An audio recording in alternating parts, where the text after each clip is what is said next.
Greetings, everyone. We're back today with the Science is the New Religion script. We're already on session 89. It is August the 21st, 2022.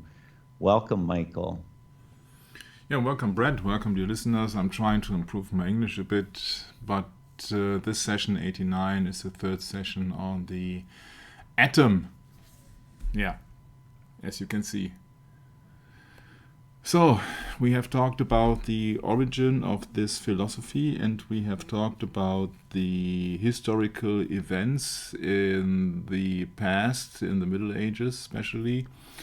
And so we need to get in this session. And what did I have prepared? I have prepared the problem that many people who are studying science and going to a university face, that they just believe everything which is put out in front of them. And so that's the problem, that we have to ask everything. For example, just a small example here. Speed kills. Everybody knows that if you are speeding too much, then the speed will kill you. Yeah? But don't be shy and just ask, because speed kills is not correct. Because speed does not kill, according to the world-famous radio broadcaster or television presenter Jeremy Clarkson. He says, quote, "Speed has never killed anyone, suddenly becoming stationary, that's what gets you." And he's absolutely spot on. So that the speed is no problem, and unless you don't have any object in front of you or you don't hit a wall. But that's just that you always listen to some phrases and listen to some science, and you think they got it right because it's just a famous professor or just a common knowledge, so to speak, which defines then the truth in science. But it doesn't. It simply doesn't. Yeah. Scientists believed in ether until Einstein's lies about the space being a vacuum. And the problem is that nobody can tell you what the space actually is unless they look to the Bible. But usually scientists are not in line with the Bible because they want to exalt themselves. And that is also the same problem with our atom model. Yeah, because if you would really look into the atom model here, and I have looked up a nice, decent moving picture here.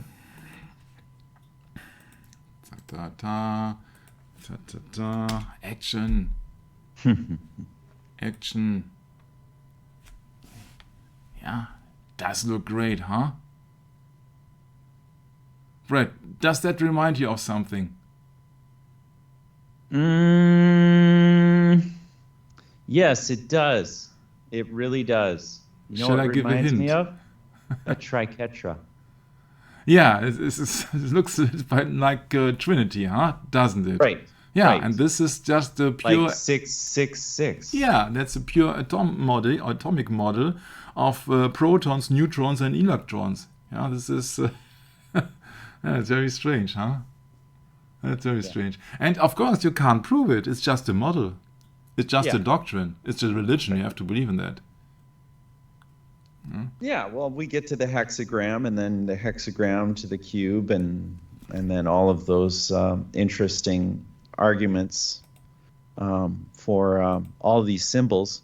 Mm-hmm. Yeah, and it's literally never ending, isn't it, Michael? Yeah. And you can have several explanations about that also. Yeah, so you're not limited to one. So it's all a belief system, and it just reminds me to the current situation, doesn't it? Yeah, when you got some fancy graphics. The old V word. Yeah, but if you have some fancy graphics, and if you then know that, can we risk to show it here on screen? I don't think so. Huh? If we want to promote it on YouTube, we better avoid that strange thing which the but it's also the problem, because that electron microscopes were not invented unless the 1930s. We will go into this somewhere down the road in this series. And can you imagine, Brad, how many colors they can present, these electron microscopes? Well, isn't that taking something beyond the range of our ability to see? So it's just a manipulation of data, more or less. But yeah, Yeah. If you have electron microscopes,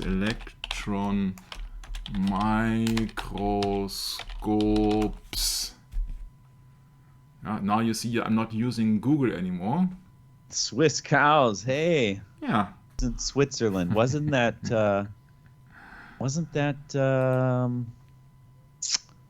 oh, reminds me of Martin Luther. Mm-hmm. Does it? Yeah. Yeah. Mm-hmm. Yeah. He's talking about the cows in Switzerland. Mm-hmm. Yeah, you see, it was I forget the quote. Go ahead. yeah, they also got favorite chocolate in Switzerland. But then they got purple cows there officially. So they are just a famous, I think it was a Swiss chocolate maker who was promoting violet purple cows. Yeah, you make make yourself up. Sure, And maybe you got sure. also purple rain there. I don't know. Yeah, but you see that it was developed in the 1930s, and the first electron microscope was developed in 1931. Hmm. Yeah, so they can show you things that you can't see with your own eye. But according to my knowledge, and I don't know why it has not been stated here, maybe because it is an official Wikipedia article, the only color that an electron microscope can indicate is 0.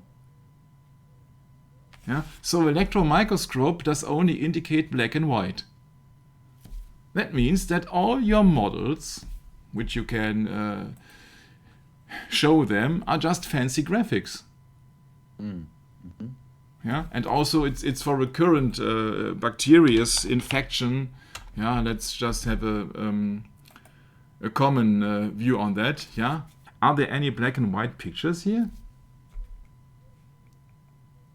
So as far as I'm concerned, these are just graphics, CGI. Right. It's nothing more. Right. So you feel something which is not identical to the things that could be made visible under your electron microscope. Yeah, Mm-hmm. but who knows?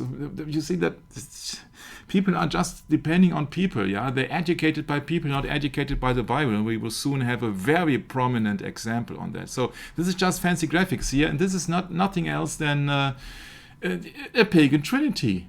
Yeah, it's a belief system in the religion of the atomists, and this is just one of their models of electrons, neutrons, and protons.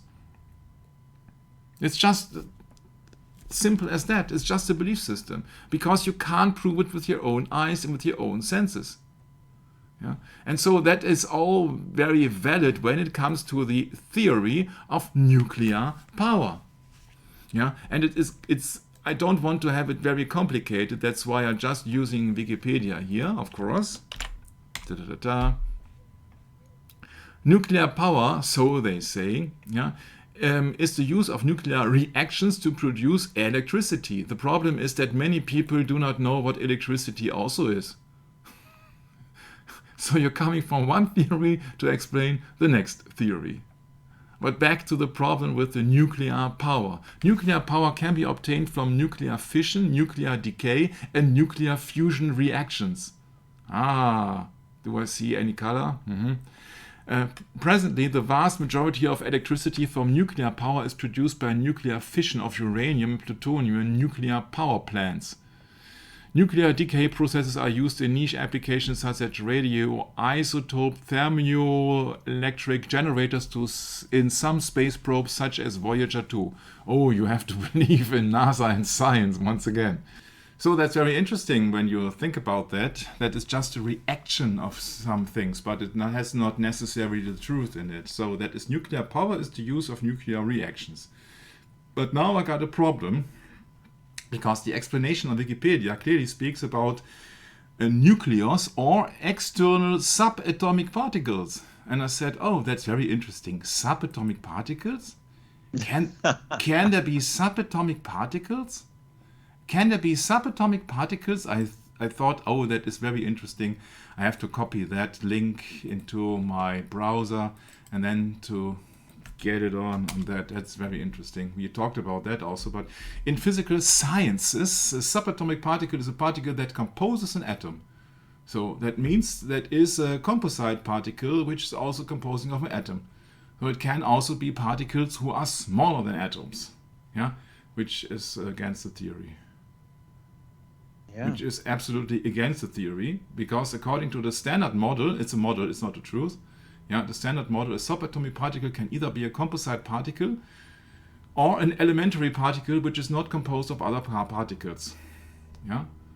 So, and we also know that there are particles who are smaller than atoms, and that is against their definition. And that's my problem, which I talked about, I think, the first or the second session. Yeah, it just it gets smaller and smaller and smaller, unless you get to the God's particle in CERN in Switzerland. Now, once again, Swiss cows. Not Swiss cows, but Swiss grandmas. No, this is a Russian doll, so to speak. Yeah, because an atom means in a hypothetical, so it's not visible, and it's not only invisible, but it's also indivisible. Yeah, so you can't take any part of it because it's just the smallest part. And so that if you know that there are quarks and so then you know that this is just a theory, it's just a religion, it can't be the truth, because then you have to rename the atom, because the atom means it is indivisible. Does it pronounce indivisible? Yes, indivisible. Indivisible. Yeah. Yeah. So you can't take any part of it because it's just the smallest thing. You can't divide it into several parts. Yeah, but there are subatomic parts. So that means there are lower parts of atoms. What I'm going to say is it is just metaphysics. Yeah, it's just metaphysics. If you start with the wrong noun, yeah, if you start with the wrong explanation, then what do you expect what the outcome is?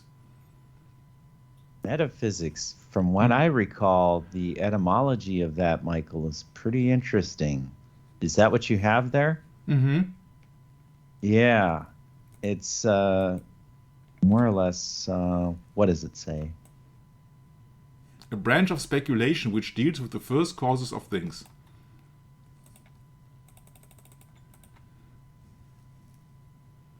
Yeah. Meta means the works after the physics. Yeah, but we know, Brett, that is just a blatant thing of a pseudo-religion or replacement religion to get rid of God. Yeah, to get the people into materialism. Yeah, and that's a problem. You see that when I start with the atom, and I know that there are no atoms because atoms can be divided, there are smaller particles, etc., then I know that the entire theory is false. What is the real deal behind the theory of atoms? It is to get rid of God, of course. And that is very obvious if you come down to a very prime example, which we soon will approach. You see that these particles colliding, they then create some kind of a reaction. Yeah, and then you can create power, and you can use that power to gain electricity. And of course, you know, then you can heat things up and you can cool things down. You can use it for industrial purposes, etc. But they won't tell you what really is the cause of that, because the theory itself is incorrect. Yeah? Electricity means to have also the presence and motion of matter. Yeah, E equals mc square, if that would be correct, has a property of electric charge. Electricity is related to magnetism also, and that creates our next problem. You see, there are many people out there who have said there is a misconception about electricity. Yeah, it is just people who are trying to use the first idea, the first atomic idea, the first belief system, and then they come up with their explanations, like Maxwell and all the others. Yeah, but where is really the truth in it? Yeah, where is the truth in it? And what's the truth? You can't prove it with your own eyes. You have to rely on the scientists, and I won't follow any science explanation, and I will soon, very soon, tell you why. So this nuclear power, when there is a reaction, can be obtained by fission, decay, or fusion reactions. Aha, Michael. Yeah. I just went in the other room and looked up metaphysic in my old 9th edition Encyclopedia Britannica. in just a few sentences. It's very interesting how the whole history of this term is described. If you don't mind, I'll just quick read it. Yeah, I would like to show that also. Oh, okay. Well, I'll take a photo of it and send it to you. Just go ahead and keep going. Then I'll send that to you. We'll discuss that later. This is from the 9th edition Encyclopedia Britannica that I have in my home. The term metaphysic, originally intended to mark the place of a particular treatise in the collection of Aristotle's works, has, mainly owing to a misunderstanding, survived several other titles, such as, quote, first philosophy, unquote, quote, ontology, unquote, and, quote unquote, theology, which Aristotle himself used or suggested. Neoplatonic mystics interpreted it as signifying that which is not merely, quote unquote, after, but, quote unquote, beyond physics, and found in it a fit designation for a science which, as they held, could not be attained except by one who had turned his back upon the natural world. Do we need to go any further, Michael? Do we need to go any further? I remember some reference to occultism, and it just like, wait, I gotta look this up. This something's wrong about metaphysics. Yeah, that's just their model. It's just a model and a theory, and you see, we won't get to the truth, and that's it. Yeah, so that's. And this is history too, by the way. Yeah, that's interesting because that's just an explanation model. It just suits also the evolution theory and the Big Bang, doesn't it? Mm-hmm. Yeah, it's just from the same source. It's just it's just matter. You only consist of matter. Yeah, you're just a bunch of atoms. Yeah, so like the carbon 666, huh? 6 protons, 6 electrons, 6. Bill, Michael, that they, isn't that interesting that they actually are interchangeable terms, and one of the interchangeable terms is theology? Mm-hmm. Mm-hmm. Wow. Mm-hmm. Yeah, what kind of theology is that? Yeah, theo means God, huh? If you would. Yeah, that's correct. Where am I? Yeah. If you look it up, then. Oh, come on. Oh, you have an S, yeah. The science of religion. Yeah. Yeah, the science. From theos, God. Yes. Yeah. So it's theology actually means the word of God. Yeah. Logis means the word. Logos treating of theology. Yeah, but theologic. What is logic? Logic. A branch of philosophy. From Greek, the reasoning art, or the art of God, the logic of God. Logos, reason, idea, word. Yeah, that's what I told you. Yeah, so theologos, yeah, means the reason of God, the idea of God, or the word of God. Mm-hmm. Mm-hmm. Yeah, that's what I got my problem with. You see that there are just their explanations, but all their explanations are based on a false system because it's just a theory and a religion of the atomists. So if I go into nuclear fission, yeah, I don't know if that is correct because I have to rely upon their system, and their system is based upon a wrong explanation about the atoms. Yeah, so you can go on and on and on. They tell you, yeah, there's something reacting, and then occurs some kind of energy.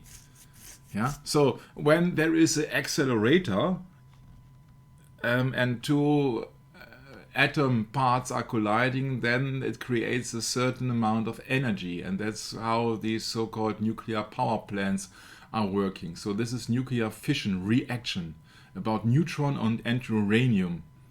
Yeah, but you see that it's just also a belief system, because we know that there are smaller particles. So if these atoms are creating that kind of illusion, or are particles of, or subatom particles are creating anything, I don't know. And you see that nobody can convince me, because it's just a belief system.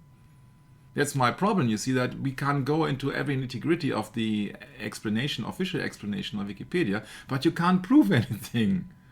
Yeah, because you first would have to study everything, and then you see all is based upon a false assumption that is just only matter, and it's just based upon a theology. And that's also my problem with it, because I have a very prominent example here, because it is not only nuclear fission, yeah, but also nuclear fusion. Yeah, nuclear fusion is a reaction in which two or more atomic nuclei are combined to form one or more different atomic nuclei and subatomic particles, hence the name, yeah, neutrons or protons, and the difference in mass between the reactants and products is manifested as either the release or absorption of energy. Yeah, so energy creating by having a nuclear fusion between two or more atomic nuclei. And that is their prime example, which is the sun. Wikipedia and science officially tell you that the sun is a main sequence star, and thus generates its energy by nuclear fusion of a hydrogen nuclei into helium. In its core, the sun fuses 500 million metric tons of hydrogen each second. So how to prove that? Well, I got a very simple idea, Brad. Maybe you can come up with the same idea. Or shall I take it on from here? Go ahead. Yeah. Yeah, you see, this is the official explanation, that the sun is just a power plant. Yeah, if you would like to say so, a nuclear power plant. Yeah, because it creates nuclear fusion. Yeah, this is just all the, you see, all this sunburst out of here is called the corona. Yeah. So this is the sun, allegedly. It looks not white, it looks not yellow, it looks a little bit orange, isn't it, Brad? Yeah. Orange being the color of 33-degree Freemasonry, by the way. And nuclear fusion, yeah, it cannot be proven, yeah, unless you would like to have some so-called, and I will go into this also, radioactivity here. But if you would like to see that the scientific way, what they are actually here suggesting here, then it is a reactor on its own. And therefore it just creates huge amounts of energy. But I have a very decent question, and the question is why? And I can tell you why, and their explanation is, of course, that there must be something to it, because it has to create any energy to keep it running. Yeah, you see, there is no real perpetuum mobile. Yeah, so it must create, in a material sense, it must create its own energy to keep going or to keep shining. Yeah, that means that they also predict that the sun won't shine in million years of times, because then the energy has been wasted and there is nothing left to create any energy. And now you think of that, it's just a pure atomist material belief system. That, okay, you need one matter and you have another matter, and you have then a fusion between all these so-called nuclei, atomic and blah, blah, blah, blah, blah. Yeah? And so when that process is over in a few billions of years or what else, or millions of years, yeah, then the sun won't shine, it will be a dark star or whatsoever. And that is my problem with it. Yeah, because they claim that this is a nuclear reactor, because they only have this pure atomic or atom or atomistic model of explanation, which can only be without God. So that is their theology, is that it's just matter. And my concern is that I would like to compare that with the Bible, because science is the new and the old religion, Brad. So why don't you read the verses of the first chapter of Genesis 1, the verses 14, 15, and 16, please? I will. And God said, "Let there be light in the firmament of the heaven to divide the day from the night, and let them be for signs and for seasons and for dates and years, and let them be for lights in the firmament of the heaven to give light upon the earth. And it was so. And God made two great lights, the greater light to rule the day, and the lesser light to rule the night. He made the stars also. Yeah, that's it. So what is the sun, according to the Bible? Yeah. Oh, it's the light of the day, yeah. Yeah, it's just the light of the day, or the greater light to rule the day. Yeah, it's the greater light to rule the day. It does not speak about creating any energy, and it is necessary for the life on earth, and what else? It is just, in the Bible, it's just the light of the day. And by the way, the moon has its light on its own, the lesser light to rule the night. Yeah. So if it rules the night, the moon is ruling the night, then it's not dependent on the sun, huh? Yeah. The lesser light, he made two lights. He does not make one light and a mirror image of it. Yeah. He made two lights. Let there be lights in the firmament. And God made two great lights, so the moon has a light on its own, and many people who are really looking behind the curtain are really knowing that there is no dark side of the moon, and they know that the moon has its own light source, or creates its own light, so to speak. So the moon is a light, create is also incorrect, the moon is a light on its own.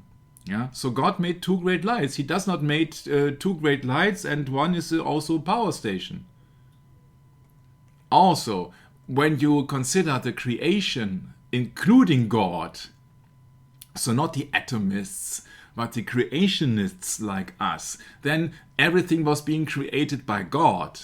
So by intelligence, and not by matter, by stupid matter. Matter can't create anything out of its own, so where does the matter come from? And even before there was a sun and the moon, there was light. Yeah, God said, let there be light, and God saw the light and divided it from the darkness, and he called the light day and the darkness he called night. So there was light.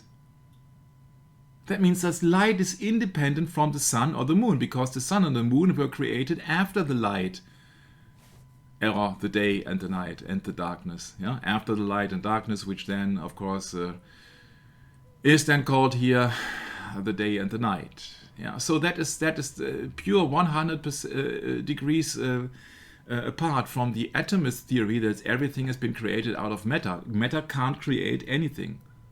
So we know that the atomist theory is absolutely false. And therefore you can't go into nuclear fission and nuclear reaction, because first of all the assumption of the atoms is false. And atoms can be devised. There are quarks, there are now new theories coming up, and they're looking for the God's particle, smaller and getting smaller like the old infamous Russian dolls. And that's my problem here. You see that the sun has been seen as a main sequence star, generates its energy. Great, now the script has also crashed.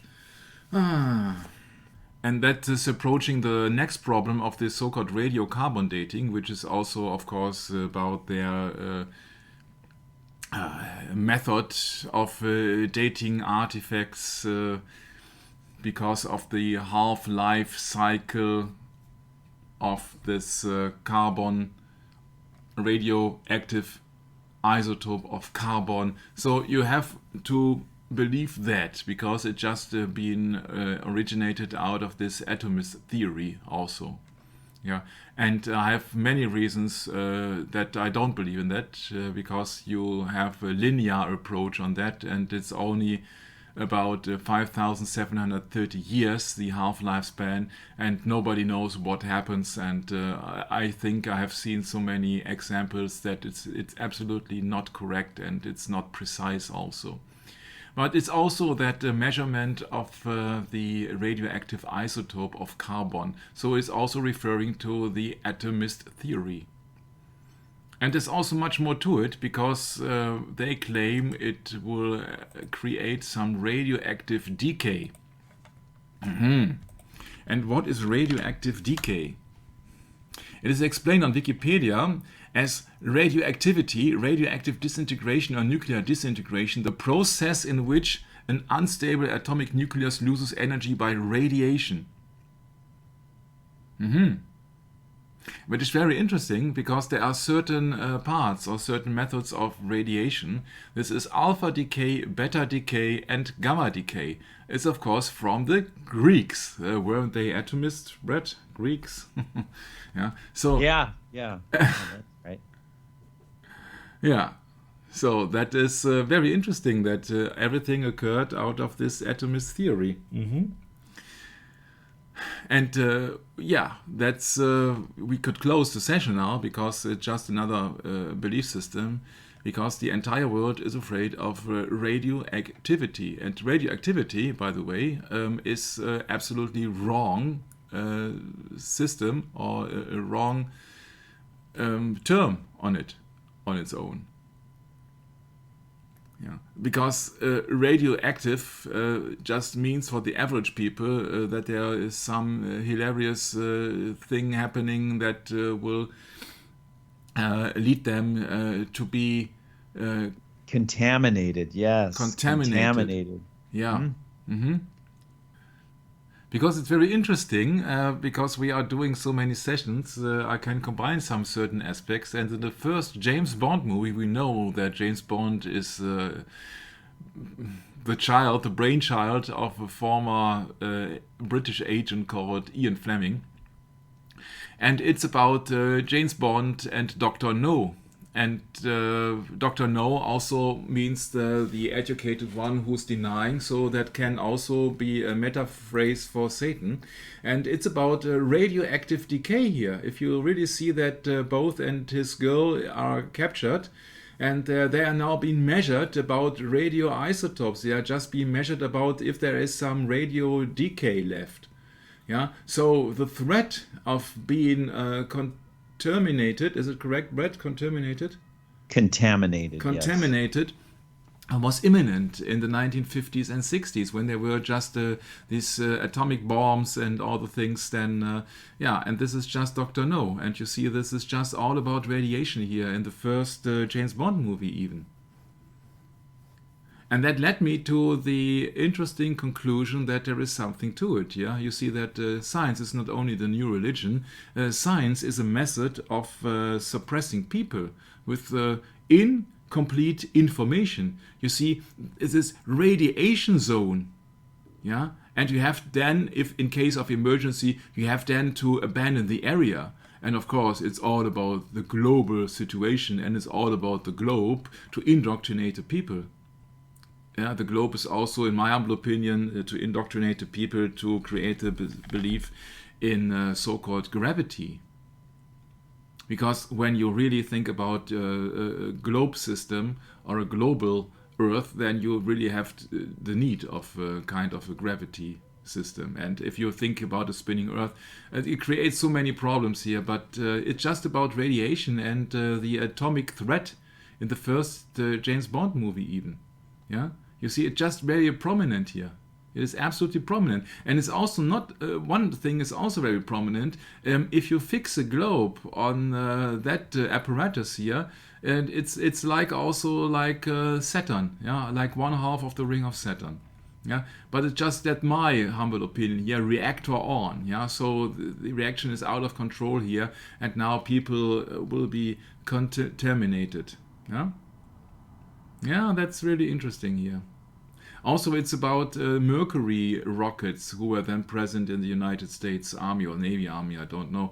But Mercury is also the same as Hermes, yeah, which means it's also about Roman, this is Roman here, Roman mythology, Mercury. Yeah, but of course, if you know that just America is not a free country, but it's just another enclave of Rome, then it all makes sense. But I just wanted to present you here that it's just about all the threat and all the things of radioactivity, which is also here imminent, and the official danger to threaten the world in the first James Bond movie.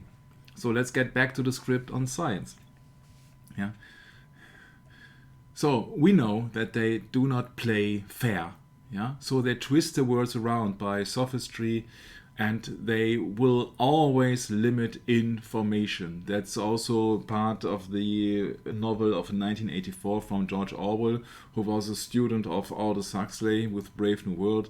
And you see that everything has been mixed around. War is peace. Sure, you see that everything in the Antichrist system must be the opposite of what it's really been. So they're twisting everything around. It is just, of course, it's just blatant obvious, because Satan means the accuser or the opponent of God. Satan means the opponent. Yeah, so he's on the opposite position.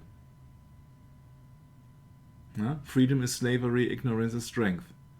Yeah, it's on the opposite side. Yeah, radioactivity and 1984. Yeah, George Orwell. And then it's very interesting if you really think about the terms, how they really try to control us with the atom power plants and the atomist theory. The atomic bomb, first recorded in 1940 in writings of A.G. Wells, the word is set free, who thought of it as a bomb that would continue to explode indefinitely. So that is actually the mind child or the brainchild of an author, H.G. Wells, who has very close ties with, I have to look it up, I think it was, wasn't it the Fabian Society? Oh, yeah, that could be. H.G. Wells. Yeah, H.G. Wells, there it is. H.G. Wells, a British propaganda writer of Fabian Society, used by MI6 to make war, propaganda for Wellington House, etc. And, which is very interesting, look at this here, the open conspiracy, what are we to do with our lives? H.G. Wells, look at that symbol here, Freemason pyramid, Eye of Providence, and the New World Order from H.G. Wells. And that guy promoted an atomic bomb. If you really think that is a coincidence, I don't think so. The atomic age phrase, of course, is from 1945. Then allegedly there were 3 atomic bombs explosions. First, it was the Trinity in the United States. Second, it was Hiroshima. Third was Nagasaki. Officially. Michael, why would this come out in 1914? You mean for the First World War? Or what? Yeah, the Great War. Yeah, I tell you, just wow. Very interesting point there, Yeah, Michael. it's everything concerned here, and it's everywhere. It's even everywhere. Yeah, and that's why I stopped at that point here, and I said, oh, I have to continue on another page. It was at page 272. Then please pardon me, I have to skip a bit. Yeah, because that is all part of fear-mongering. Because you can't prove or disprove the theories of the so-called atomists. But we are not here to disprove their theories. They are there to prove their theories, which they can't. Because they are constantly searching, so their truth is relative. Yeah, first they said that atoms are indivisible parts, and then we realize, oh, there are subatomic parts, and there are even smaller parts, and they are now looking for even the control of the entire universe. And so fear-mongering is a tactic, a political tactic, to manipulate people by causing fear, rumors, and impending danger. And that is not only the case with the current situation in 2019 and following. It is just the Cold War, it's just the atom threat. Yeah, there are so many threats, and the dying forests, and the climate change, and all the things. It's just putting a threat. Yeah, so they are really putting, threat and danger. And never mind the chemtrails, Michael. Yeah. Yeah, it's like also Daisy here, the famous television commercial from Lyndon B. Johnson, which we talked about in our Kennedys or conspiracy sessions, to weaken and to influence, to manipulate people. Yeah, and the atom war, the atom threat has been used continuously to threaten the people. Fear-mongering is routinely used in psychological warfare of the purpose of influencing a target population. The tactics often involves the defamation of an enemy by means of smear campaigns and false flag attacks, etc. Yeah. This is state terrorism against the own inhabitants, against the own civilians. Yeah. If you switch on the television and they tell you that, oh yeah, there has been something terribly happened, and it didn't happen, this is just not only a lie, but it's just fear mongering. Yeah. Yeah. So everything out there which is concerning to this atomist theory is fear mongering. Yeah. This is the infamous Chernobyl reactor in the Soviet Union in the 1980s. Which has then spread some radioactive waste in a cloud of waste through Europe. Yeah, fear-mongering on nuclear power is impeding the not existing planet because we are not moving. You see that it's very hard these days to get it really right, really correct. Yeah, but it's everywhere that people are being threatened by atom submarines, by atomic missiles, and there are just a bunch of atom powers who have veto rights in the United Nations, being the United States of America, being it Soviet Russia, be it China, India, France, and Great Britain, if I remember correctly. Yeah? So these are more powerful than others because they got their atomic weapons. Mm-hmm. So that is really a problem here, or a dilemma, that you can't prove their claims, and therefore they will use their fear upon you. Yeah? And many people think about Genesis 9:11, that there is something to it when it comes down to a nuclear war or nuclear annihilation of the earth. Would you like to read that, Brett? Sure. Genesis 9:11 reads, "And I will establish my covenant with you, neither shall all flesh be cut off any more by the waters of a flood, neither shall there any more be a flood to destroy the earth." Yeah, and therefore many people suggest that, oh yeah, there won't come any flood anymore, but there will come fire from heaven, and that means an atomic strike. But that's a wrong assumption, I would say, Brett, because it's not men who are the decisive force to destroy the earth. Very interesting. Very interesting you bring that up, because fire can also be a, what can we say? Consummation? No, what do you call this? An allegory? Mm-hmm. It can mean something else, but it's said this way, like a parable. So it can have a different meaning, actually. So we have to be very patient, which is not that easy to do. And that's what makes the whole thing with Bible interpretation very tricky, actually.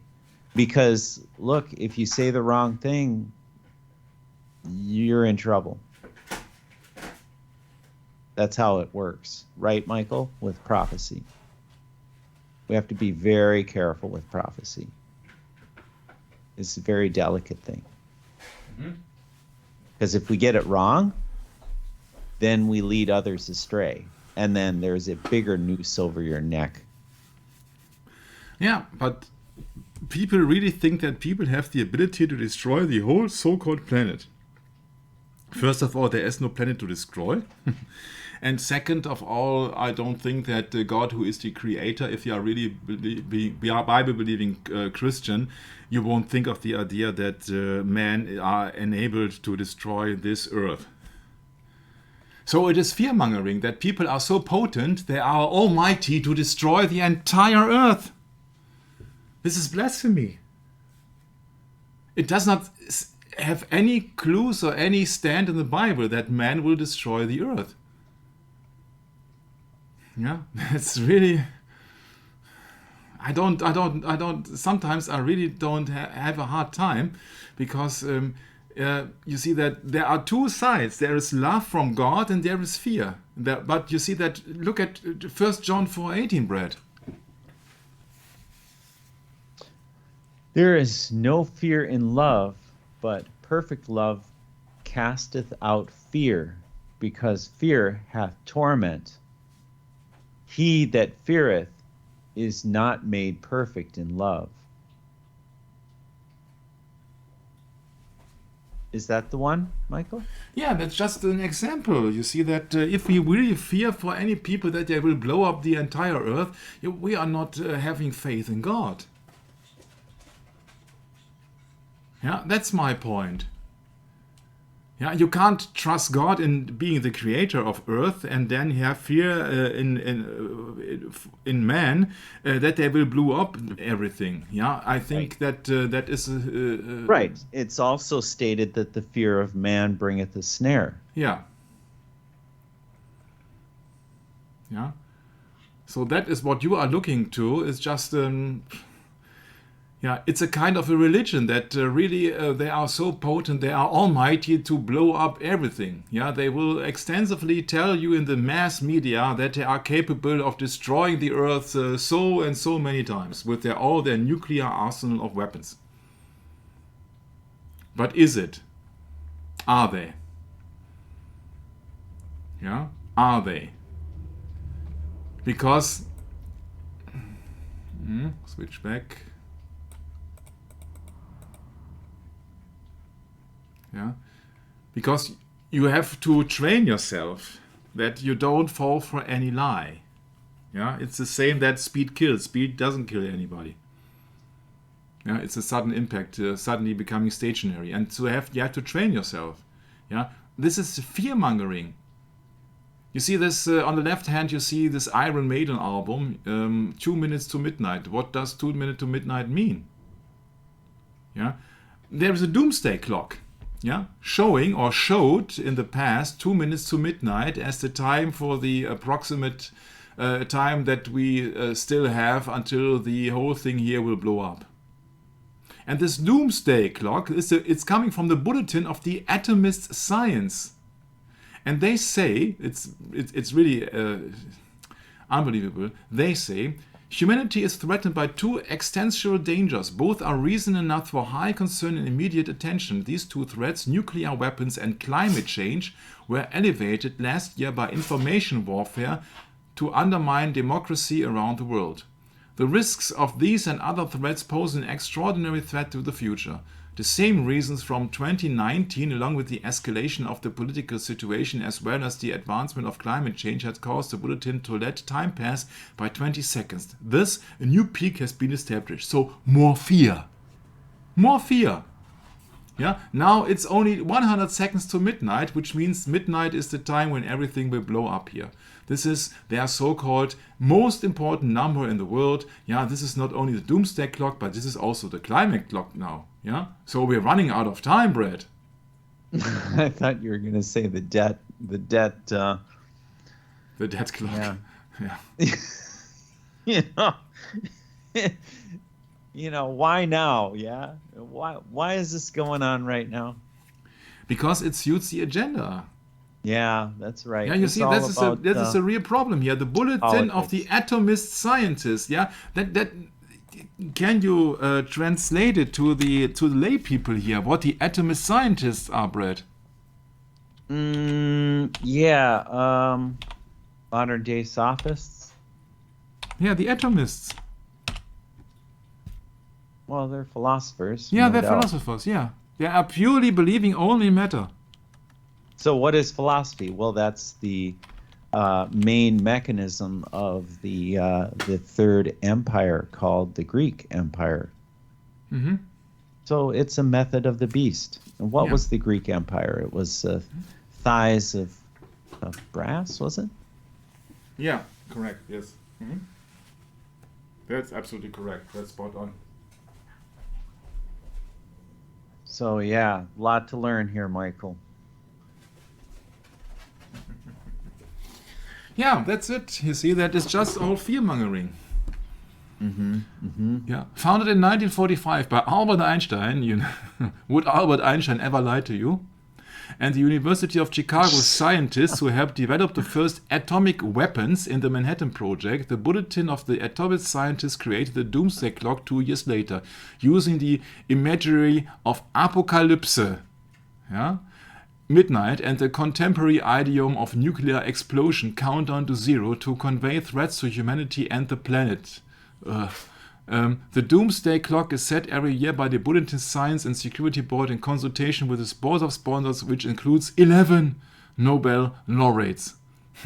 The clock has become a universally recognized indicator of the world's vulnerability to catastrophe from nuclear weapons, climate change, and disruptive technologies in other domains. In March 2022, the Science and Security Board released a new statement in the wake of Russia's invasion of Ukraine. Now we have only 100 seconds to midnight. Ooh, I think you are frightened to death. Aren't you? It's just fear-mongering. Everything which is concerned to atomic power plants, atomic weapons, and doomsday clock, yeah, you see that everything has to do with fear-mongering. Control the people. Right, but it's the fear of man, whereas in the Bible you have the fear of God is the beginning of wisdom. Mm-hmm. Yes, so it's the opposite. Mm-hmm. And they're training us over and over and over. You must believe. Yes. Yeah, you must obey the authorities, because they are scientists. These are the experts. Who are you? No, but when you take a test, you have to properly answer the questions, don't you? Mm-hmm. So in other words, you have to believe it. Mm-hmm. Yeah, it's a religion. It's a belief system. Yeah, sure. It is a religion. It's a pagan religion. This is about matter only. Yeah, this is one part of the pagan religion which they get their educating indoctrination in school concerning the Big Bang. Just matter comes out of pure matter. The evolution, matter comes out of pure matter, and then the atomists, matter is just matter, and it doesn't matter as long as one matter and the other matter are having a fusion, and then they create some kind of energy. Yeah, it's just a pure system without God. It's just a Luciferian indoctrination system. It's just like a global governance, and it's just like a world-wide curriculum. Yeah. This is just education, indoctrination. Well, we could just simply say it's all philosophy. Yeah, sure. Really, it is. Sure. And you must believe it. They can't. You must have faith in it. Yeah, they can't prove their Big Bang. Yeah, they say, oh yeah, there's a redshift and all this futile stuff. They can't prove their evolution theory. They can't prove their Big Bang. They can't prove their atomist theory. They can't prove anything. And they are then blaming others as so-called conspiracy nuts. Yeah, that's the problem, really, that they have the media on their side. Yeah, that's so that the majority of people are too lame to develop or too lame to... all the institutions of the earth on their side. Mm-hmm. All of them. Yeah. None of them are going with the truth of the Bible, are they now? Mm-hmm. I don't think so. Maybe a couple, but not many. Mm-hmm. Yeah. There might be a couple. Yeah, there might be. Doesn't seem like much, though, to me, Michael. I don't know about you, but but that is the road. 2022, there's not much left. Yeah, they're on the road to destruction. They're on the Broadway, and then they're on the road to hell. Yeah, I can think of maybe one institution that has an idea of what true Protestantism is, and that's Breckview Bible College, where we have the notorious professor there, and his name escapes me at the moment. Michael, can you help me out with this? Our friend Daryl Eberhard is good buddies with. I can't recall. Sorry. The professor there. I just can't think of his name. Friends with Ian Paisley in the past. Yeah. Just can't think of his name at the moment. Yeah. And there's a lot of tracts that he's written, a lot of books. He's written a 2-volume set on the, I think it was the Antichrist. Let me go grab it quick, and then I can get his name. Yeah, that's a problem here with the midnights and counting counterclockwise and all the fear mongering. You see that people actually fear the atom bomb and all the things. So the atomic age, known as the atomic era, is the period of history following the detonation of the first nuclear weapon, the gadget. At the Trinity test in New Mexico. Yeah, Trinity test. Do you know what Trinity means? It's a pagan Trinity. So it's a belief in a pagan system. Of course, I know that there were 3 different atomic bombs, allegedly. But look at the inscription here on that obelisk. Yeah, Freemason, of course. No? Trinity site. Black obelisk, yeah. Yeah, where the world's first nuclear device was exploded on July 16th or so in 1945. So shortly after the World War II, except of Japan, had been finished. And this Trinity site also has something to do with a pagan god. It's Trinity obelisk. Yeah, because there's an engravement, and let's look it up what it indicates. Oppenheimer later recalled that while witnessing the explosion, he thought of a verse from a Hindu holy book, the Bhagavad Gita. If the radiance of 1,000 suns were to burst at once into the sky, that would be like the splendor of the Mighty One. Years later, he would explain that another verse had also entered his head at the time of the first allegedly nuclear explosion. He said, "We knew the world would not be the same. A few people laughed, a few people cried, most people were silent." I remember the line from the Hindu scripture, the Bhagavad Gita. Vishnu, the principal deity of Hinduism, supreme being, is trying to persuade the prince that he should do his duty, and to impress him takes on his multi-armored form and says, "Now I am become death, the destroyer of worlds." I suppose we all thought that one way or another. So he's claiming he thought about a Hindu holy book. Yeah, so pagan god once again. But if he says the destroyer of worlds, for me, Brett, it's a absolutely clear reference to 9/11 Apollyon in the book of Revelation. Mm-hmm.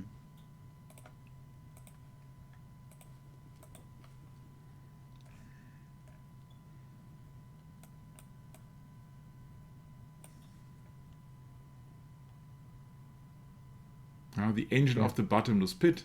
Yeah, that's Apollo right. or Apollyon. So what else to say that then it is just all an image of a pagan religion, pagan belief system, that people really think that mankind is omnipotent and be like gods, that they can destroy worlds, yeah, like Vishnu, yeah, like in the Bhagavad Gita that Oppenheimer just once stated. And there are many, many, many interesting documents, to say the least, that many, many, many things were actually faked. Yeah, because we were told that all this atomic nuclear tests and atomic weapon arsenal is just deadly. Yeah, that's just a claim from the military, and we know that the military does not tell us the truth, because the first victim in war is the truth. Yeah, so I came across this interesting document here. The Bikini Atoll nuclear tests were faked in 1946. Of course, it is a very far away island, so you don't have many spectators there. Yeah, so that is a very interesting thing, and you see that these are images of explosions out of the water. Yeah, so what convinces you that these are real atomic bombs, or that atomic bombs actually exists? Yeah, these can also be hydrogen bombs or containing hydrogen in some certain amount of time. Yeah, so this is just a very interesting document here. We can do 100 sessions on an atom alone, but I would rather include that document in this description box of that video, that you can look it up for yourself. Yeah. So you see that, would the government really put so many soldiers in imminent danger by exploding an atom bomb? Yeah. Nevada Trinity test films with the wind ripping across the sites just miles away. Yeah, and you see that they must have instantly been dead, huh? Those soldiers are said to be 6 miles from the blast. So the beach and atomic Bikini Atoll was about twice as close. Yeah, it's really interesting, but nobody dares to question the authorities, it seems. Yeah, you have to question everything. Otherwise, you really believe that speed kills.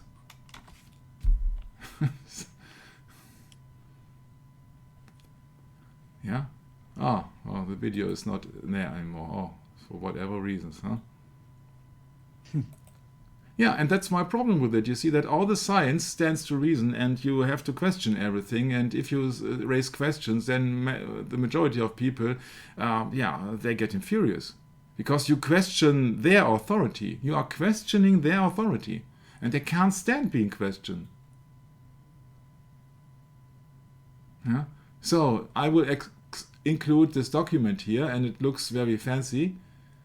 But you can also assume that they know what they are doing. And you can also think that maybe there are some cat involvements too. Yeah. So that means that you can't prove anything because everything can also be manipulated or been photoshopped. Meow. Yeah, really, sorry, but you see that they are coming up with so many pictures and you can have a composite. Yeah, remember the Zapruder movie. Yeah, everything can be faked. Sure, we are speaking about 1946 and not about 1963, but nevertheless. Yeah, that's really an interesting document, and it stands to question everything. You have to question everything. Yeah, you really have to question everything, and that is what we will do in the next upcoming session. We will question everything. We will question everything.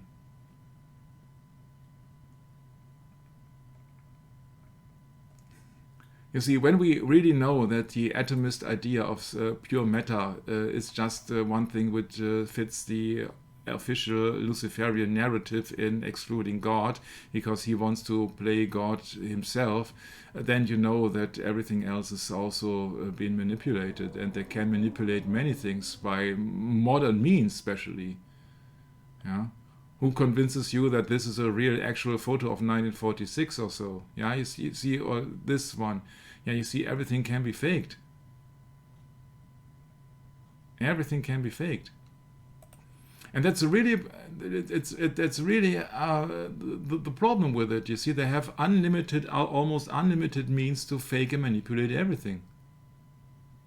Yeah, all we need to do is remember what happened in moon landing, supposed moon landing. Yeah, that's all. All we That's need to also, do. yeah. Now you see that so many things in our modern day and age have a relation to atomists and atom ideas. It's, for example, the attack on September 11th, ground zero. Yeah, because from the Oxford dictionaries, ground zero means the point on the Earth's surface where a nuclear bomb explodes. So why on earth are they calling that place ground zero?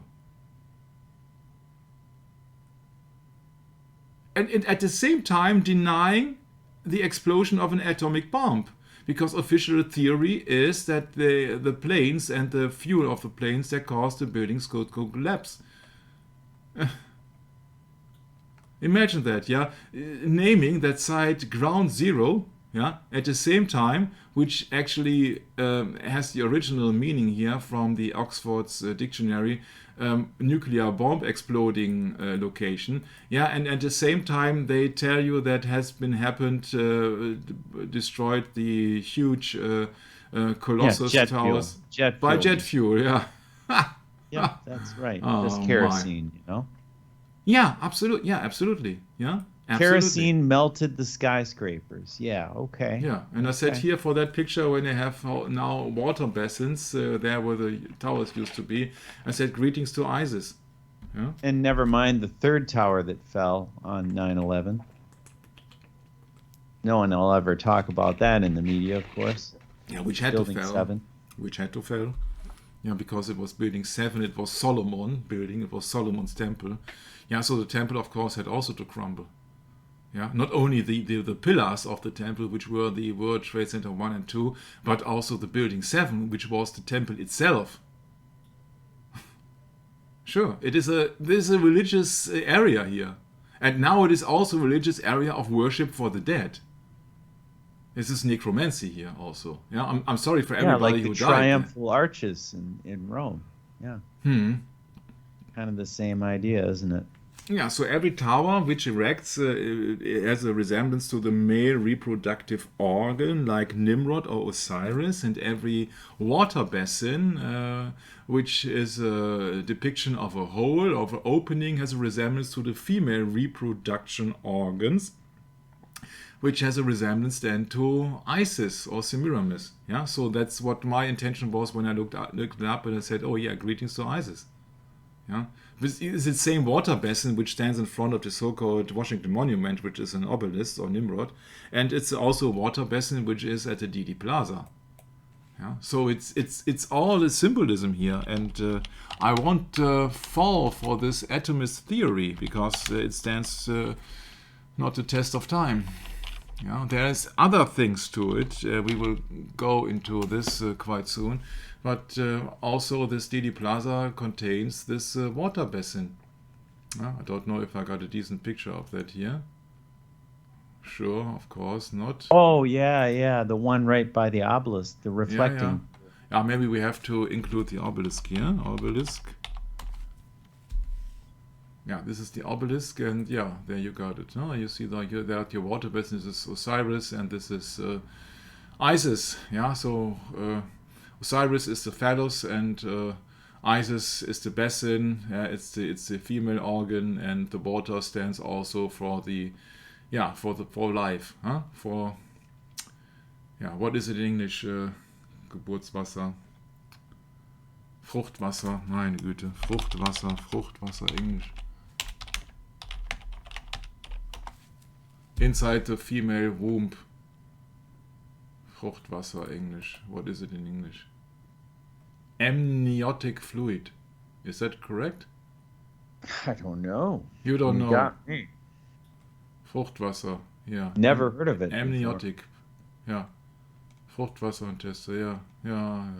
Fruchtwasser. What is amniotic? Yeah, that's the water contained where you have swum when you were a fetus. Ah, okay. Yeah, and that's depicted here in this water basin here. Yeah, it doesn't compute with me, Michael. I'm not following you, but You're not following me. Well, no, I don't understand. Is that an occultic or a? This is the female organ of Osiris in 14 segments that Isis was trying to recreate but could not find his phallus because it had been swollen either by a crocodile or by a fish. I can't remember. Well, yeah, I know that. This is mythology. This is mythology, and in the mythology, Isis is of course this is Osiris and this is Isis. So that Isis male means and that female. it's a water basin, and water is needed for creating life. Yeah, and so this is the female organ here, and this is a kind of fertility, and therefore it resembles the amniotic water as well. Yeah, that's it. And you see that from the atomist theory, again, you see that you can't name the World Trade Center Ground Zero without any atomic explosion first, huh? Yeah, so might be something involved which is like an atomic weapon. Yeah, but it stands to question if there are atomic weapons. Yeah, also from Building 7, what Brett mentioned here, Building 7 was being mentioned, the Solomon Building, Solomon Brothers.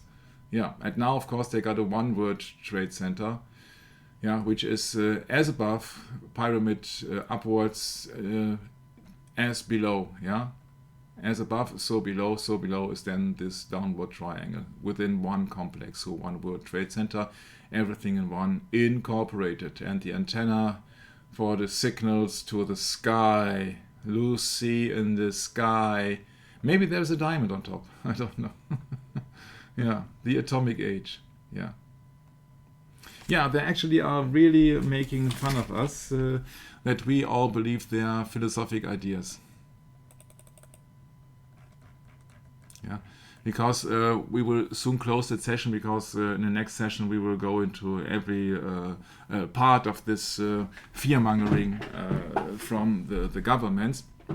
But look at that here. The first nuclear weapon, the gadget, so to speak, at the Trinity test in New Mexico.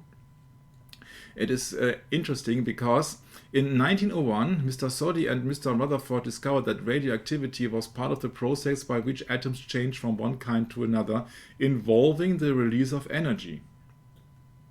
Hence, power plant. Soddy wrote in popular magazines that radioactivity was a potentially inexhaustible source of energy and offered a vision of an atomic future where it would be possible to, quote, transform a desert continent, thaw the frozen poles, and make the whole earth one smiling Garden of Eden. But it has nothing to do with religion, huh? The promise of an atomic age with nuclear energy as the global utopian technology for the satisfaction of human needs has been a recurring theme ever since. But Soddy also saw that atomic energy could possibly be used to create terrible new weapons. In 1938, so quite before the Second World War was happening, Otto Hahn and his assistant Fritz Strassmann, they discovered the nuclear fission. Yeah. And therefore, it is very interesting that Germany did not have the resources, because it was fighting the war on different fronts in the East and in the West. And so many so-called scientists were passing to the United States. Then in May 1945, when the Second World War was over, and then in June 1945, they had the first Trinity test in New Mexico with the gadget. Now I have become the destroyer of words, famous words of famous remarks of Mr. Oppenheimer. Yeah, and so 1945 being a key year in this atomic age for the book, for example, of David Dietz, Atomic Energy in the Coming Era. Yeah, so they thought that that would be the solution of all the energy problems. Yeah, no energy crisis anymore. Yeah. So everything seems to have a bright future. Yeah. The phrase atomic age was coined by William L. Lawrence, a journalist at the New York Times, who became the official journalist for the Manhattan Project, which developed the first nuclear weapons. Yeah, you can imagine that the New York Times are being some kind of a left-wing influence organ. Yeah, he witnessed both the Trinity test and the bombing of Nagasaki and went on to write a series of articles extolling the virtues of the new weapon. Yeah, of course, being almighty. Being almighty, that's what it counts. Yeah, and the atomic age, it's very hilarious, and maybe that's a funny ending of the session here. The view of downtown Las Vegas shows a mushroom cloud in the background. Scenes such as this were typical during the 1950s. In 51 to 62, the government conducted 100 atomic or atmospheric tests at a nearby Nevada test site. Yeah, they must be all dead now, huh? If I remember correctly, they have also detonated the Hiroshima atom bomb in the air. Yeah? So what is the difference between now the Nevada test site? Oh, we will go into this. The atomic bomb would render all conventional explosives obsolete, and nuclear power plants would do the same for power sources such as coal and oil. Well, where are we now, 70 years later? There was a general feeling that everything would use a nuclear power source of some sort in a positive and productive way, from irradiating food to preserve it to the development of nuclear medicine. Well, so far for the ideas, huh? Yeah, they have even nuclear concept cars, yeah, from Ford Motor Company. Ford being a 33-degree Freemason, and they have their own nuclear power plant on the trunk, Brett. Yeah, so much. And now you think when somebody comes up with an idea for the first time, many of these ideas will be garbage. And what does that tell you about the situation of 2019 then, huh? These are the great ideas of the future, yeah, and people are glad that they finally got the atomic car. Congratulations. Yeah, ground zero. Yeah, very zero to the ground here. That looks like it won't steer to me, Michael. Oh, maybe it does automatically. Nuclear powered cars. Oh, really? I had a big laugh when I saw all of that, what my parents thought would be the future. My. The dawn of nuclear power was supposed to lead a limitless consumer culture, a world of flying cars bred. Yeah, fantasy soon faded. Yeah, doing so would mean every fender bender could result in a minor nuclear holocaust. Right. Yeah. Many designers assumed a lightweight shielding material, even force fields, would eventually be invented to protect passengers from harmful radiation. Analysis of the atomic car concept at the time determined that a 50-ton lead barrier would be necessary to prevent exposure. Yeah. Happy congratulations. Yeah. Oh my. Powered by lasers and salt has been suggested. Yeah. Yeah. Everything is bright. Yeah. It's yeah. then the term of radiator has a quite new meaning then, huh? Oh yeah, 1958. Yeah. 50 kilowatt nuclear generator. Yeah, Fort Nucleon we saw. Yeah. The amount of lead and shielding needed to keep the DNA of the driver in good order would have made the car impossibly huge. Yeah. Henry Ford being a 33-degree Freemason, yeah, this is quite ground zero here. I don't know if that drives or if that floats, but come on, you have to have some good laughs from time to time with all the things that they even presented us in the past. I think that if you are in a government position, you really have no contact to ground zero anymore. Yeah. Oh, you ever hear of George Jetson, Michael? Yeah, kind of, yeah. That's what I think of when you show me that picture. Yeah, for sure. Yeah, it was the rocket age. You see that Americans thought it was quite easy to go to the moon, yeah, because Kennedy promised that in 1961 or so, that we will go to the moon, not because it's easy, but it's hard. But because it's hard. Sure. Yeah. Sorry, but he was lying. Yeah. Ford's second atomic car entry was 1962. Yeah, that was before. NASA was founded in 1958. Yeah, that was quite in the middle of the Cold War here when Kennedy was reigning. It was an atomic car entry. Yeah, sure. What had Kennedy in mind when he said we will go to the moon? He did not know anything about space travel. He had to rely on his experts. Yeah. Very fascinating. Yeah, Henry Ford receiving the 33-degree 1940. What do we expect, huh? What do we expect? These are all liars, deceivers. Palestine Lodge 357. Sovereign Great Commander 33-degree. Sublime Princess of the Royal Secret. Oh, it's all secret here. Yeah, that is 32-degree. That is the rank of Abraham Zapruder during his filming on the Dealey Plaza event.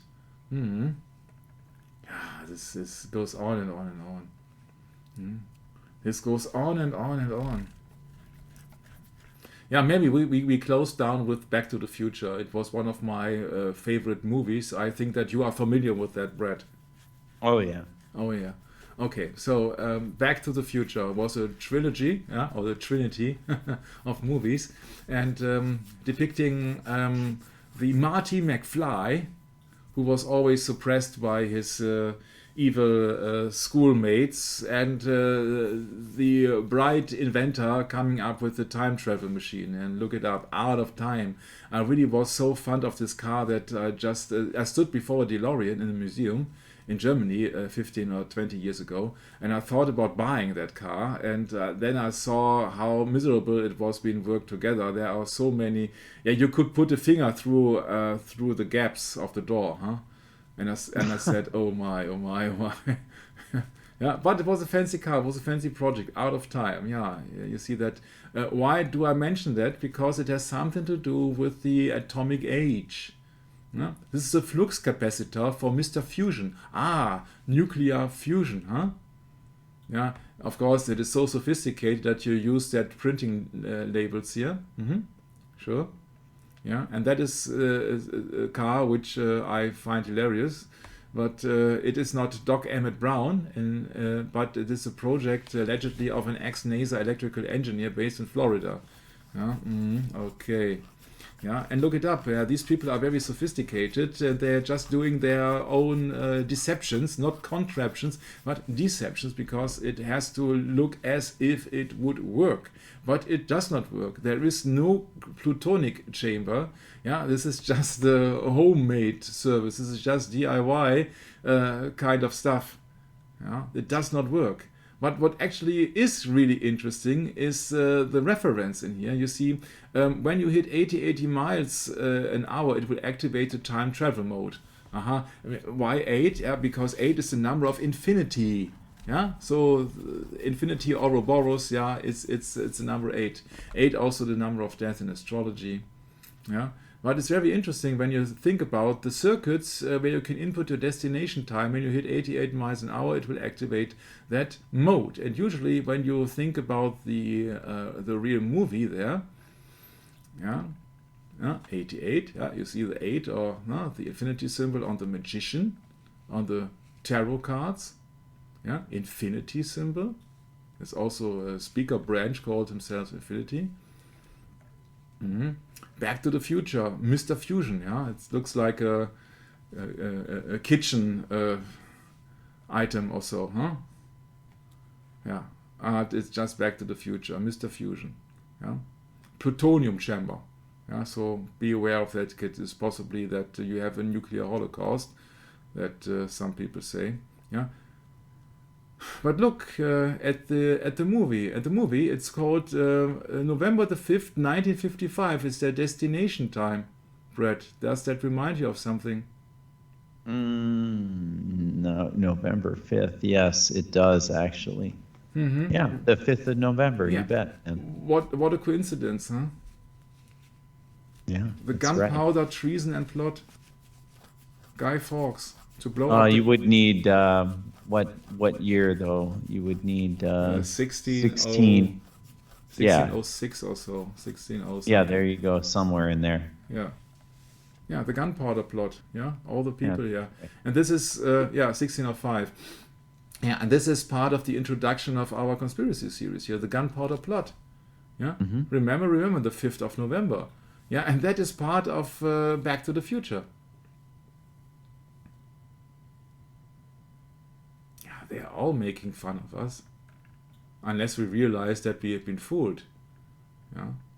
So that car does not run on a nuclear plant, that car does not fly, it is pure Hollywood fiction. The question is, how much on the atomic theory and atomic bombs and weapons is fiction, and what is fact? Yeah?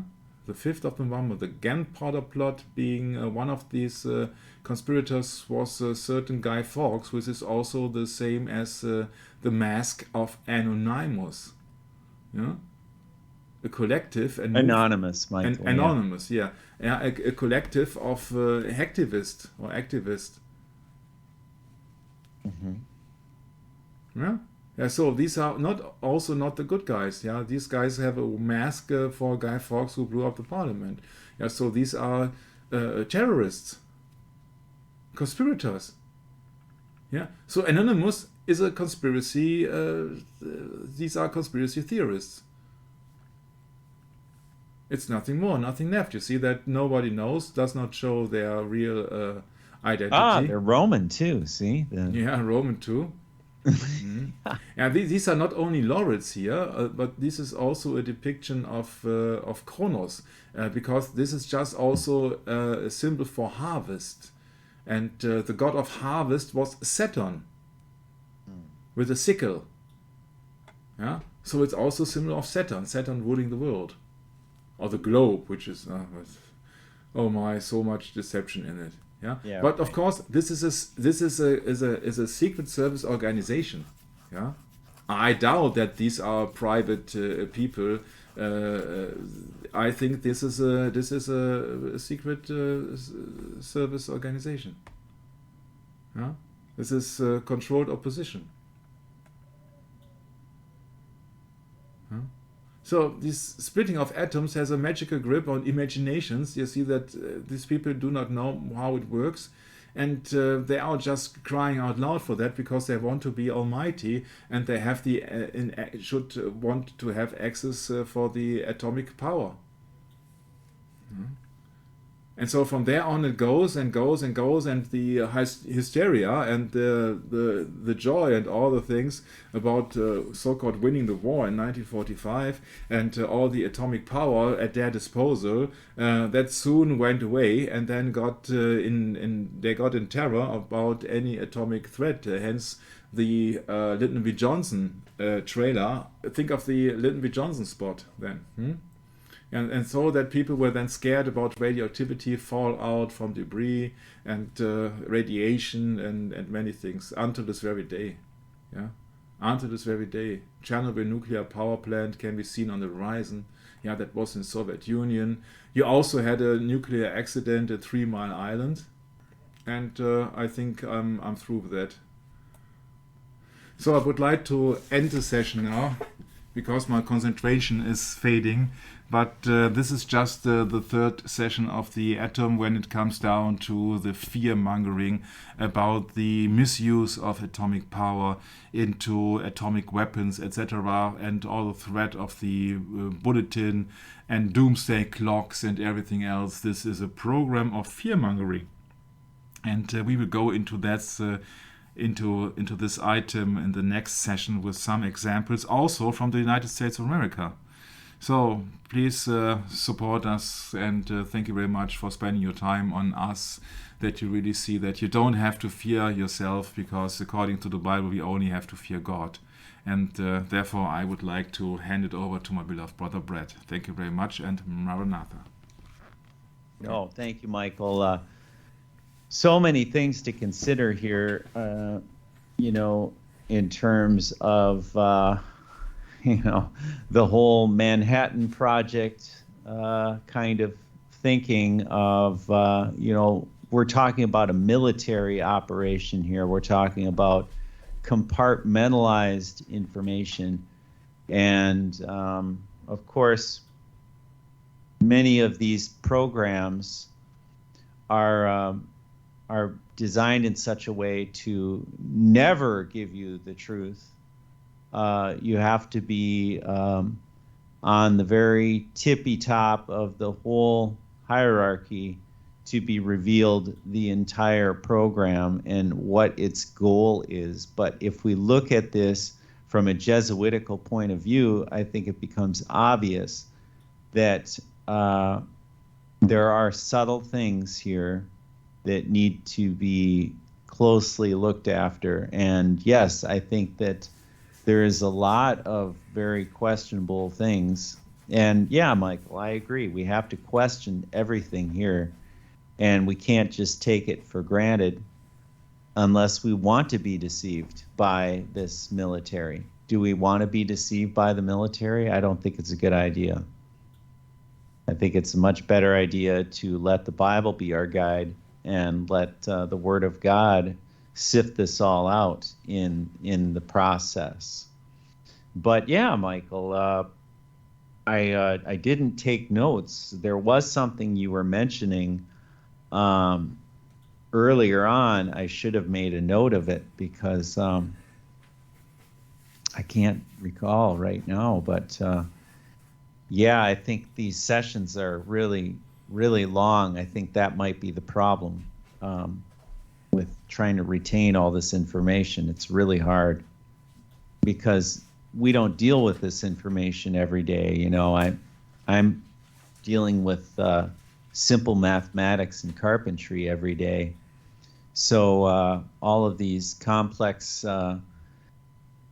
different philosophies and different mathematics and things, they all do add up to something for sure. And the problem is what we've been presented on its face has been a very subtle deception, I believe. So we're just going further down that path and trying to get to a reasonable biblical explanation of that subtle deception. And I think, Michael, this takes a while. This isn't something that's going to be instant, obviously, with a script as big as this. And certainly, though, it's something we should all consider, how the enemy works and how he has put his fear above the fear of God, trying to put his fear above the fear of God, and succeeding in some ways, whether we like it or not. But that's the fact, because really we're still in a system of bondage, and there's all kinds of different factors that come into that bondage, and they all add up, don't they, in the end? And I think it's very important we stick to the biblical theme of let no man deceive you. Yeah, Proverbs, that's right. Proverbs, where do we got it here? The fear of man bringeth a snare, or just look up snare. That would probably do it.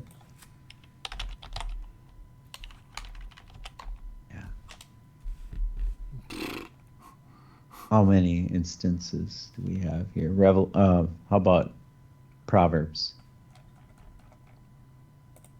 It's got to be in there.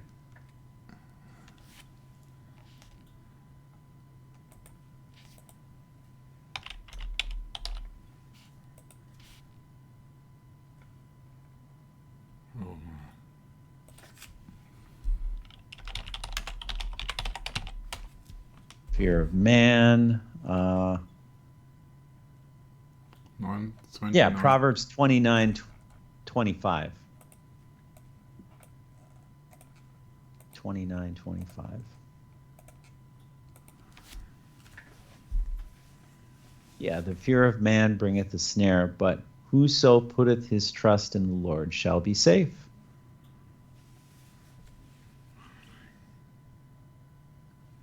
So yeah, thank you, Michael. Thank you for the session. Thank you for the intense look at all of these different factors where they culminate into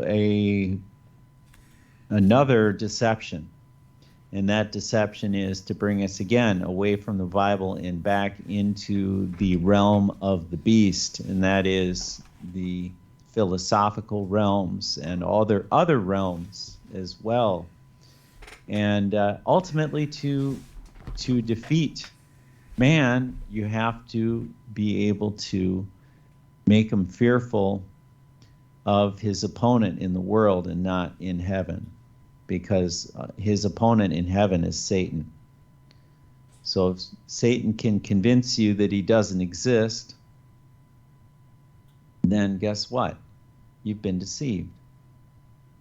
Just like, if you think that these photos are real, when obviously they're very, very convincing when you look at them, but we weren't there and we didn't witness it with our own eyes now, did we? So can we trust what we're seeing? That's the question. And I think the answer is that no, we can't trust what we're seeing. It's just like watching the television in 1969 and seeing a moon landing. It's fantasy. Yeah, and Mars is now in Egypt. Yeah, that's right. So thanks again, Michael. Looking forward to next time. Maranatha.